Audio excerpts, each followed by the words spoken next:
Après 30 ans dans l'armée de terre, Bertrand Ballarin a intégré le groupe Michelin une quinzaine d'années. Il a dirigé une usine dans le Cher pendant 4 ans, une autre usine à Shanghai pendant 4 ans également, avant de prendre la direction des relations sociales et d'un programme de responsabilisation. Qu'est-ce que cela signifie pour un manager et un collaborateur ? Et très souvent, et les managers et les collaborateurs mettent derrière l'expression relation sociale une partie des relations sociales qui est le dialogue social, c'est-à-dire la relation entre l'employeur et ses représentants et les syndicats. Bon, mais si on parle de relations sociales, il faut parler de tous les types de relations qu'il peut y avoir entre tous les types d'acteurs à l'intérieur de l'entreprise. Bon. Et quand on fait le lien entre cette conception large des relations sociales et une démarche visant à redistribuer largement la responsabilité à l'intérieur de l'entreprise, à la descendre en fait dans l'entreprise, eh ben on s'aperçoit qu'on modifie les interactions entre les différents acteurs, qu'on revivifie certaines de ces interactions et que donc on donne beaucoup plus de vigueur, d'intérêt, de valeur aux relations entre les êtres humains, en un mot, aux relations sociales. C'est pour ça que moi, dans mon esprit, m'occuper de relations sociales veut dire évidemment m'occuper de faire en sorte que le dialogue social marche bien, en tout cas marche mieux, mais c'est aussi, et tout autant, m'occuper de faire en sorte que, entre les différents acteurs, il y ait beaucoup plus de liens qu'avant. Et des liens qui ne se résument pas à des liens, je dirais, de commandement. Quels sont les résultats de cette démarche initiée au sein du groupe Michelin lorsque tu étais en charge de la direction des relations sociales ? Le groupe Michelin a lancé cette démarche d'abord et prioritairement dans les usines. Il y avait 70 usines.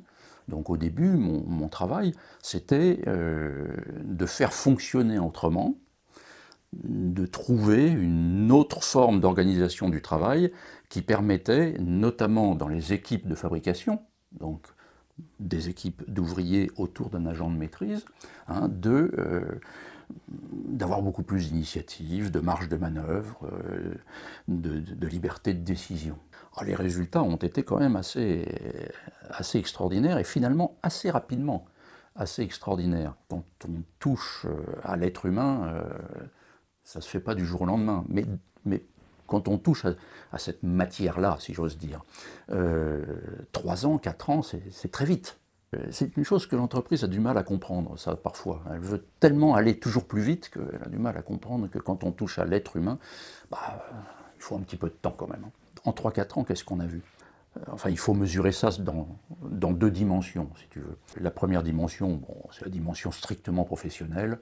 On est dans des usines, on regarde ce que ça donne sur le plan de la performance industrielle. Pour bien comparer, il faut comparer à partir des mêmes choses, donc des mêmes objectifs, assortis des mêmes indicateurs. Et quand on compare ça, on s'aperçoit au bout de 2 ans qu'il y a des progressions, des rythmes de progression que le système classique ne peut pas générer. Le système classique, il fait des gains de 1%, 2% et 3%, c'est vraiment formidable, sur un certain nombre d'indicateurs, et puis il est content. Là, on arrivait à avoir des gains de 10, 15, 20% sur des matières sur lesquelles on avait toujours buté.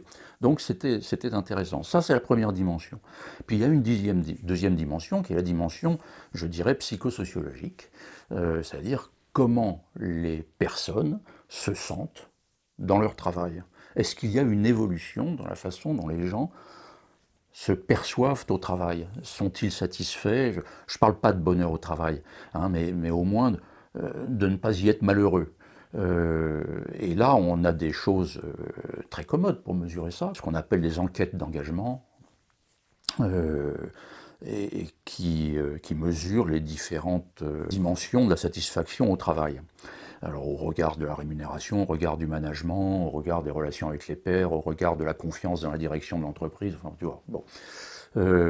Et là, on a eu quand même des résultats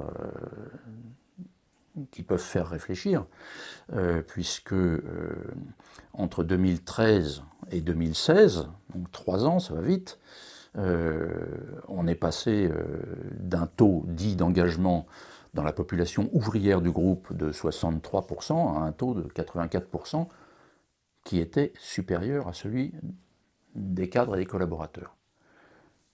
Bon, donc il y a vraiment quand on le fait soigneusement, il y a des vrais résultats.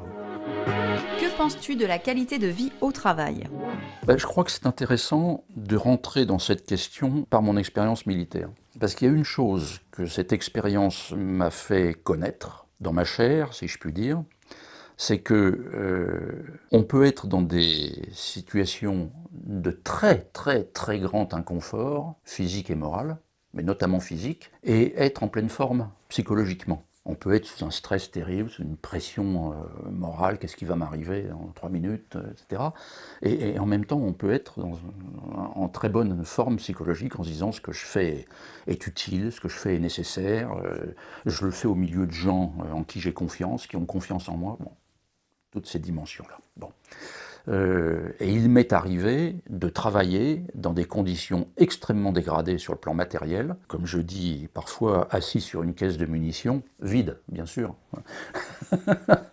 mais si tu veux, pas dans un fauteuil de bureau ergonomique et extraordinairement confortable, avec des plantes vertes partout, des machins, bon vraiment des trucs extraordinairement rustiques et me sentir très très bien dans mon travail. Pour le dire en un mot, je déconnecte complètement.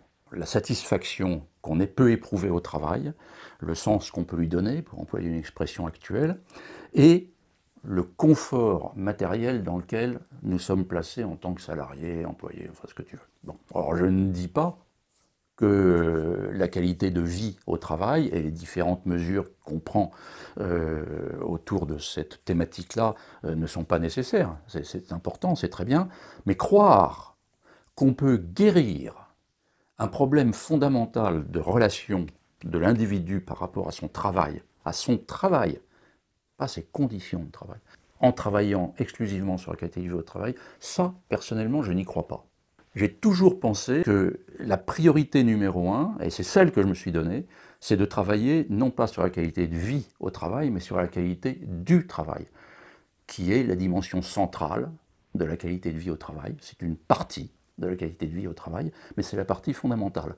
Après, le reste, je dirais, ce sera la cerise sur le gâteau qui viendra parfaire l'édifice. Il ne faut pas se tromper de priorité pour moi. Comment l'environnement professionnel de l'armée ou de l'entreprise influence-t-il le management et la cohésion d'équipe ?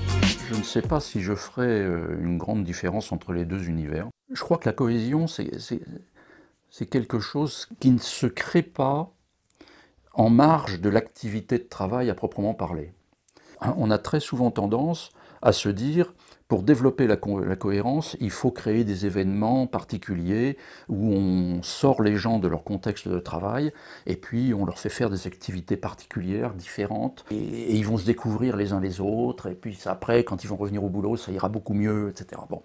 Alors, ces activités peuvent être de tout un tas de types, hein, l'imagination est sans limite. On fait sauter les gens du haut d'un pont en élastique, on leur fait faire une marche commando, on leur fait faire un super repas dans un truc inattendu.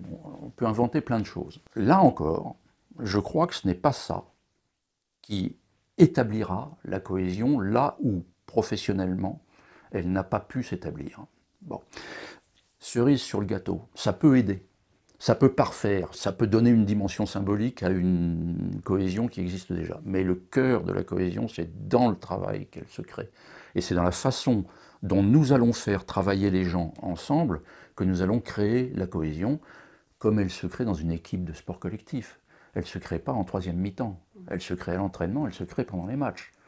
Si il y a une ambiance délétère pendant les entraînements, il y aura échec au moment du match, et on peut faire une troisième mi-temps, il ne va pas y avoir une bonne ambiance. Il ne faut pas rêver. Bon, c'est pareil. Priorité numéro 1, et dans les deux univers, utiliser le travail qui se fait, le travail se faisant, pour bâtir la cohésion.